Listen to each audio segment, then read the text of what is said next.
Hey, Dr. Frank with another home version of Clinically Relevant. I have my 17-year-old son here who is a lacrosse player. And yesterday they played three 40-minute contiguous time games with a 5-minute halftime. So they played a ton of lacrosse. And last night he had some significant soreness in his adductor on the left side. So those of you that don't know about lacrosse or know the terms in lacrosse, he's a midfielder or a midi. And essentially, a midfielder will do one of a couple things. One is he'll be standing on the sidelines somewhere between 1 and 3 minutes, or he'll be sprinting 30 to 50 yards, depending on where he needs to get to on the field. In the offensive side, he'll be running straight ahead, dodging lateral movements. But really, on the defensive side, he's got to be in this ready position, constantly backpedaling and moving laterally. So it's pretty easy to get these groin kinds of injuries. So we're going to take a look at a couple nerve patterns on him and see what we need to treat. So let's first take a look here.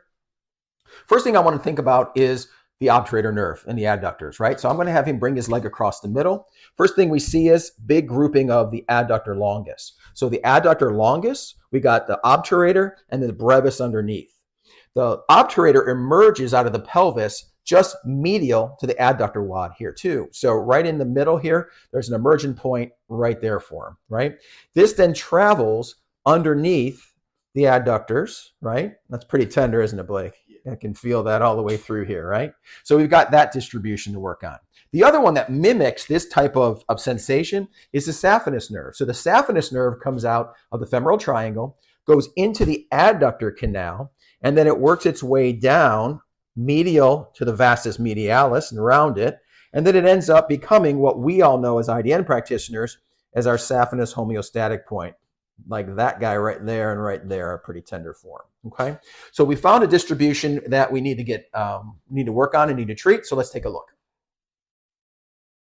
All right, so I saved you the trouble of watching me put a bunch of needles in, but the goal of this treatment wasn't necessarily to reduce trigger points. It was really more from a blood flow and trying to get lymphatics going. So this was the first part of that. So if we take a look at what I did on the needles themselves, these are just simple half-inch needles done down the distribution of the adductor and including into the saphenous distribution. So again, half-inch needles and lots of them to try to emphasize the point of the needling itself being anti-inflammatory and also improving the blood flow. And that's really what we're trying to do. So the next thing we're going to do after this is we're going to work on trying to get some of the lymphatics to start to move in this acute type of situation. All right, so next thing we're going to use is going to leverage muscle contraction for blood flow. So we got the electrical stim in there. Blake did not tolerate getting these 2-inch needles. I don't even have them all the way in, probably 1 3/4 inches. And he's not loving the electrical stim right now because he's pretty darn sore. But we are leveraging two things, muscle contraction for blood flow and also the endogenous release from descending control that we know increases when we use electrical stimulation. Okay, last thing we're going to do with him is we're going to use our device from our friends at Hyperice. This is a great one, the Hypervolt. It also has the heated head onto it, which is actually just another nice feature. Again, leveraging heat and blood flow, as well as vibration, percussion, and trying to help with some of the flow lymphatically, getting some of that inflammation out of the thigh itself. Normatec would be great too. I don't have any Normatec at home, so we'll work with him on this piece. But this is a super nice electrical head that we get on this. So essentially, I'm going to work on coming up towards the lymphatics, right? So it's just a nice way of being able to come all the way up through the adductor distribution and all the way into the quads as well.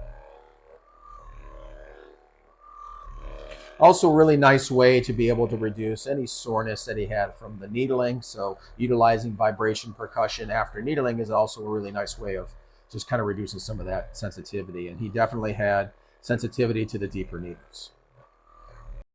All right, so mate, when you got an acute type of injury, the goal is to really address the inflammation. There's general inflammation, but there's also neurogenic inflammation. My goal wasn't at any point to try to knock out trigger points or any of those things, and he didn't tolerate that well at all. So utilizing the tools that we have, like superficial needling, like Hypervolts, working on the lymphatic components of it. I don't know that I would do cupping right now with it. I think that would be not something that would be of benefit in the acute stage.